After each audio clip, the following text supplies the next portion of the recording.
Students, last में हमने electric field intensity के बारे में कुछ जानकारियां देखी थी और आज हम लोग इस वीडियो में उसके ऊपर कुछ सवाल है, कुछ क्वेश्चंस है जिनको हम लोग सॉल्व करेंगे। मैं यहाँ पर जनरली सवाल को बहुत ही जल्दी जल्दी सॉल्व करने की कोशिश करूंगा और मैं कैलकुलेशन नहीं करूंगा। मैं केवल आपको डायरेक्ट मेथड दिखाऊंगा और उसको आपको सॉल्व खुद ही करना होगा, क्योंकि ये सारे सवाल जो मैं फिर से ले रहा हूँ ये सारे सवाल आप फोर्स में लगा चुके हैं और वहां पर इसकी कैलकुलेशन को देख चुके हैं। तो मैं यहाँ पर केवल आपको मेथड बताऊंगा, कैलकुलेशन आपको करनी होगी। तो चलिए देखते हैं क्या करना है। जैसे कि ये डायग्राम बना हुआ है और इसमें आपको इलेक्ट्रिक फील्ड आपको ज्ञात करनी है, इलेक्ट्रिक फील्ड इंटेंसिटी के बारे में आपको जानकारी फाइंड करनी है। और फाइंड क्या करना है, जो मिडिल पॉइंट है इस पॉइंट पे, मिडिल पॉइंट का नाम दिया ए पॉइंट पर आपको इलेक्ट्रिक फील्ड फाइंड करनी है। तो करना कुछ नहीं, जैसे हम लोग फोर्स को निकालने के लिए जो हम लोग मेथड देख रहे थे वही मेथड आपको वापस यहीं पर लगाना है कि इस पॉइंट पर हम लोग केवल फोर्स देखेंगे। फोर्स जिस डायरेक्शन में होगा इलेक्ट्रिक फील्ड की जो डायरेक्शन होगी वो भी वही होगी जो फोर्स की होगी।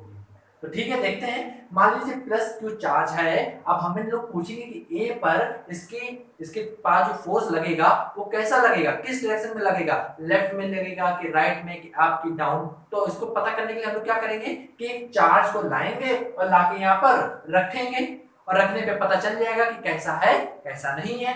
तो जो चार्ज लाएंगे वो पॉजिटिव चार्ज होगा। हमेशा याद रखिएगा कि जो भी टेस्ट चार्ज लाते हैं वो हमेशा पॉजिटिव चार्ज होता है। तो पॉजिटिव चार्ज को लाके हम लोग यहाँ पर रखेंगे। तो मान लीजिए कि हमने प्लस का कैपिटल क्यू वाला चार्ज लाके यहाँ पर पुट कर दिया। अब जब पुट किया तो क्या केस हुआ होगा, देखिए कि Q1 जो है वो भी प्लस का है, कैपिटल Q भी प्लस का है और प्लस प्लस एक दूसरे को क्या करेंगे, रिपल करेंगे, ढकेलेंगे। तो हमें पता चल गया कि जो इस पे फोर्स लगेगा ए पॉइंट पर वो लगेगा राइट डायरेक्शन में। किसके कारण, Q1 के कारण। तो हमने कहा फोर्स अगर राइट डायरेक्शन में लग रहा है तो इलेक्ट्रिक फील्ड भी राइट डायरेक्शन में होगी। तो उस इलेक्ट्रिक फील्ड को नाम दिया हमने E1। आई थिंक आपको समझ आ गया होगा। अब Q2 से पूछा जाए कि तुम इसको अपनी तरफ अट्रैक्ट करोगे कि रिपल करोगे, तो Q2 क्या कहेगा, मैं भी प्लस का, कैपिटल Q भी प्लस का, दोनों प्लस के हैं तो रिपल होगा।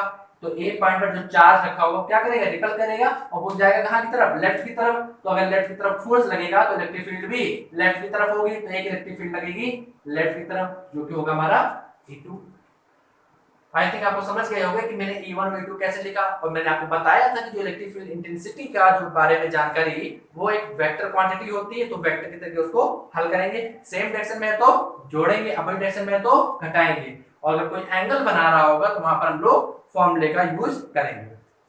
तो आप देख सकते हैं कि यहाँ पर अपोजिट डायरेक्शन में निकला है तो सिंपल बात है, डिफरेंस होगा। तो पहले तो हम लोग E1 E2 की वैल्यू देख लें। तो अब बात आती है कि इसके फॉर्मूले अगर आपको याद हो तो E F/Q वाला था, जिसमें Q क्या था, लाया गया Q था। F/Q वाला जो फॉर्मूला लगाएंगे, जैसे मैं यहाँ लिखूं E F/Q और ये फॉर्मूला था आपका E बराबर 1/4 pi epsilon not capital Q upon R square. जैसा फॉर्मूला, तो इसमें कौन सा यूज होगा, J वाला कि J वाला।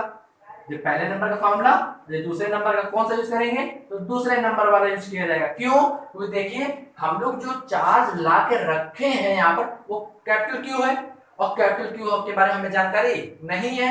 और जो लाया गया चार्ज होता है कौन सा फॉर्मूले में आता है, पहले वाले में, इसमें आता है।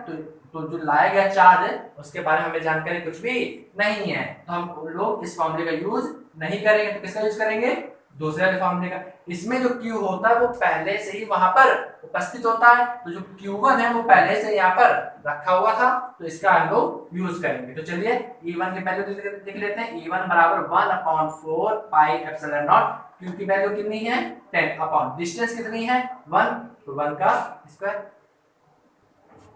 ये आपकी आ गई वैल्यू E1 की। इसी प्रकार लिख लीजिए E2 की वैल्यू 1/4 पाई एप्सिलॉन नॉट 20/1 का स्क्वायर। अब आपको पता है ये दोनों अपोजिट डायरेक्शन में लग रहे हैं तो दोनों का डिफरेंस हो जाएगा। तो E बराबर क्या आ जाएगा, E1 डिफरेंस ऑफ E2।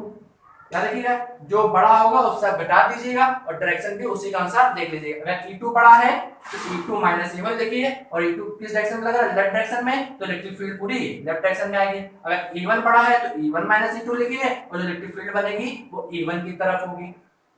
तो आई थिंक आप समझ गए होंगे। अब इसके आगे की जो कैलकुलेशन है वो आप लोगों को करनी है, उसको आप करिएगा और आपका ये आंसर आ जाएगा। तो आई थिंक आप समझ गए होंगे। अब देखेंगे दूसरा क्वेश्चन। दूसरे क्वेश्चन में भी हम लोग को इलेक्ट्रिक फील्ड फाइंड करनी है, और जिस पॉइंट पर हमें फाइंड करनी है वो पॉइंट हमारा है ए वाला। अब यहाँ पर फाइंड करनी है तो देखते कैसे। तो आपको पता है चार्ज को लाके यहाँ पर रखेंगे, जो चार्ज होगा वो हमारा प्लस में होगा, पॉजिटिव चार्ज। इससे पूछा कि तुम पे फोर्स कहाँ की तरफ लग रहा है, जिधर फोर्स लग रहा होगा इलेक्ट्रिक फील्ड भी उसी की तरफ होगी। तो जेबी प्लस का प्लस प्लस एक दूसरे को रिपल करेंगे तो यह चार्ज कहाँ जाएगा, राइट डायरेक्शन में जाएगा। तो इस पे एक इलेक्ट्रिक फील्ड लगेगी राइट डायरेक्शन में, इसको नाम दिया E1। E1 किसने लगाया था, क्यू वाले चार्ज ने। अब बात करते हैं दूसरे चार्ज से। तो ये माइनस का है वो प्लस का है, और माइनस प्लस एक दूसरे को अट्रैक्ट करते हैं। तो ये वाला चार्ज क्या करेगा, इसको अपनी तरफ अट्रैक्ट करेगा, तो फोर्स लगाएगा राइट की तरफ। ये राइट की तरफ लगेगा तो एक इलेक्ट्रिक फील्ड हमारी आ गई राइट की तरफ। तो आई थिंक आप समझ गए होंगे कि मैंने इलेक्ट्रिक फील्ड डायरेक्शन कैसे बनाई है। अब हम लोग क्या करते हैं कि यहाँ पे इलेक्ट्रिक फील्ड के लिए फॉर्मूला लिख लेते हैं। और फॉर्मूला आपको पता है कि जो चार्ज लाए हैं उसके बारे में तो हमें जानकारी है ही नहीं। जब जानकारी है नहीं तो हम लोग वहां पर F/Q वाला फॉर्मूला नहीं लगाएंगे। तो दूसरा फॉर्मूला कौन सा लगाएंगे, 1/4 पाई एप्सिलॉन नॉट वाला। तो E1 बराबर 1/4 पाई एप्सिलॉन नॉट। पहला चार्ज कौन सा था, 20 अपॉन डिस्टेंस कितनी थी 1, तो 1 का स्क्वायर। ये आ गया आपका E1। इसी प्रकार लिख लीजिए E2 बराबर 1/4 पाई एप्सिलॉन नॉट। दूसरा चार्ज कौन सा है, माइनस का 10 है, लेकिन केवल आप 10 वैल्यू लीजिए मैग्नीट्यूड। ऐसा क्यों कर रहे हैं, क्योंकि आप देख सकते हैं मैंने डायरेक्शन तो पहले ही ले ली। जब डायरेक्शन ले ली है तो साइन लेने की आपको जरूरत नहीं है। याद रखिएगा हमेशा जब भी वेक्टर क्वांटिटी में लास्ट में अगर माइनस या प्लस साइन अगर आ रहा है तो वो साइन जनरली बस आपको डायरेक्शन के बारे में बताएगा और किसी चीज की जानकारी नहीं देता है। तो हमने डायरेक्शन पहले ही यहाँ ले ली है तो साइन लेने की जरूरत आपको नहीं है। तो 10/1 का स्क्वायर हो गया। अब तो हमसे ये पूछा गया है कि नेट बताइए इलेक्ट्रिक फील्ड कितनी होगी। तो हमने कहा दोनों इलेक्ट्रिक फील्ड जो दी गई है वो दोनों कहाँ लग रही है, राइट डायरेक्शन में लग रही है। दैट मीन सेम डायरेक्शन में, और सेम डायरेक्शन में है तो ऐड कर देते हैं। तो नेट इलेक्ट्रिक फील्ड E बराबर E1 प्लस E2। तो ये आपका आ गया इलेक्ट्रिक फील्ड। बस आपको यहाँ पर E1 की वैल्यू पुट करनी है, E2 की वैल्यू पुट करनी है, और आपका आंसर निकल के आ जाएगा। ये काम आपको अपने आप करना। अगर कोई प्रॉब्लम लगती है तो आप हमें कमेंट करके जरूर बताइए, क्योंकि ये सारे क्वेश्चन जो मैंने यहाँ पर 2 क्वेश्चन दिए हुए हैं वो पहले ही हम लोग फोर्स में हल कर चुके हैं। वहां पर आप उसकी कैलकुलेशन को देखिए कि कैसे मैंने हल किया है, और आप इसको ट्राई करके देखिए। तो अब हम लोग देखेंगे आगे नेक्स्ट क्वेश्चन, ट्रायंगल वाला फिर स्क्वायर वाला। तो क्वेश्चन को देख चुके हैं लास्ट में कि कैसे सॉल्व करते हैं। एक मैंने नया क्वेश्चन लिया है यहाँ पर जो कि क्वेश्चन ट्रायंगल बेस पे है। आप देख सकते हैं जो मैंने ट्रायंगल बनाया है वो राइट एंगल ट्रायंगल है। दैट मीन जिसे हिंदी में कहते हैं हम लोग समकोण। और इसमें आपको इलेक्ट्रिक फील्ड फाइंड करनी है, और जो कि पॉइंट है किस पॉइंट पर फाइंड करनी है, तो मैं यहाँ पर पॉइंट लिख दे रहा हूँ। ये पॉइंट है आपका ए पॉइंट। ए पॉइंट पर आपको इलेक्ट्रिक फील्ड के बारे में जानकारी करनी है। अब देखिए कैसे फाइंड करेंगे। तो आपको जानकारी पता है कि हम लोग क्या करेंगे, एक चार्ज को लाएंगे और उस चार्ज को लाके हम लोग पुट करेंगे। तो आपको पता है कि कैसे करना है। तो हम लोग क्या करेंगे, एक चार्ज को लाएंगे, ए पर आके रखेंगे और उससे पूछेंगे फोर्स तुम पे किस डायरेक्शन में लग रहा है। जिस डायरेक्शन में फोर्स लग रहा होगा वही डायरेक्शन आपकी इलेक्ट्रिक फील्ड की डायरेक्शन होगी। तो चलिए सबसे पहले पूछते हैं Q1 चार्ज से। Q1 तुम बताओ कि जो ए पर जो चार्ज लाके रखे हैं हम कैपिटल Q, उस पर तुम फोर्स किधर की तरफ लगाओगे। तो Q1 क्या कहेगा, पहले ए वाले से पूछो कि वो प्लस का है कि माइनस का है। अगर प्लस का है तो मैं भी प्लस का हूं, दोनों एक दूसरे को रिपल करेंगे। तो आप देख सकते हैं दोनों प्लस के हैं तो दोनों एक दूसरे को क्या करेंगे, रिपल करेंगे। और ज्वाइनिंग लाइन के अनुसार जो है वो रिपल होगा। तो इसको ऐसे जोड़ा गया है तो इलेक्ट्रिक फील्ड किस डायरेक्शन में लगेगी, इस डायरेक्शन में, क्योंकि फोर्स भी इसी में लगेगा। तो ये आ गया आपका E1। अब पूछा गया दूसरे चार्ज से। दूसरा चार्ज हमारा था Q2 से पूछा तो ए वाले को अपनी तरफ अट्रैक्ट करोगे कि रिपल करोगे। तो ए वाला क्या कहेगा, इसमें प्लस का हूं, Q2 भी प्लस का, तो दोनों एक दूसरे को रिपल करेंगे, और रिपल करेंगे तो इस ज्वाइनिंग लाइन के अनुसार फोर्स लगेगा। तो ये लाइन में ज्वाइनिंग, इसके अनुसार फोर्स लगेगा नीचे की तरफ, और नीचे की तरफ अगर लगा तो इलेक्ट्रिक फील्ड भी नीचे की तरफ आएगी, जिसको नाम दिया हमने E2। तो आप देख सकते हैं कि ए जो पॉइंट है उस पॉइंट में टोटल 2 इलेक्ट्रिक फील्ड की डायरेक्शंस हैं, एक है E1 वाली और एक है E2 वाली। तो हमें नेट निकालना है। और आपको डायग्राम में दिख भी रहा होगा कि जो दोनों डायरेक्शन E1 E2 दिए गए हैं वो ना ही सेम डायरेक्शन में है ना ही अपोजिट डायरेक्शन में है। इनके बीच कुछ एंगल बन रहा है, और जो एंगल बन रहा है वो एंगल कितना है, 90 डिग्री का। तो आपको समझ में आ गया होगा कि यहाँ पर हम लोग पुट करेंगे एंगल वाला फार्मूला। तो चलिए फिर पहले हम लोग E1 E2 की वैल्यू निकाल के रख लेते हैं।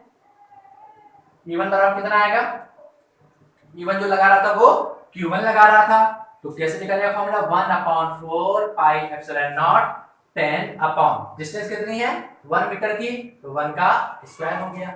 अब निकालते हैं हम लोग E2 बराबर, E2 बराबर 1/4 पाई एप्सिलॉन नॉट, दूसरा चार्ज हमारा कौन सा 20, तो 20 अपॉन 1 का स्क्वायर हो गया।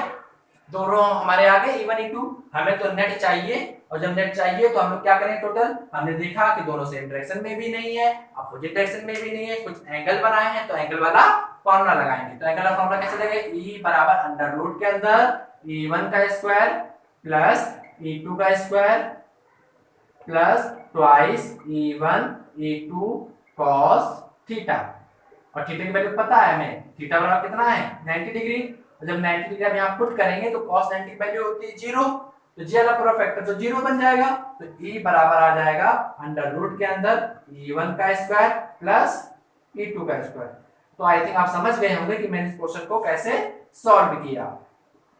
आप आंसर निकाल के यहाँ पर रख लेंगे, क्योंकि इस क्वेश्चन को भी हमने पीछे देखा है कि कैसे सॉल्व करते हैं, अगर अंडर रूट के अंदर वैल्यू अगर आ जाएगी तो वहां पर कैसे सॉल्व किया जाएगा। मैंने वहां पर लास्ट वीडियो में अगर आप चेक करेंगे फोर्स निकालने वाली वीडियो में, तो आपको ये कैलकुलेशन भी वहां पर मिल जाएगी। तो उम्मीद करता हूं कि आप इस क्वेश्चन को कर लेंगे। अगर कोई भी डाउट लगे आपको तो आप जरूर करके बताइएगा आप हमें कमेंट में।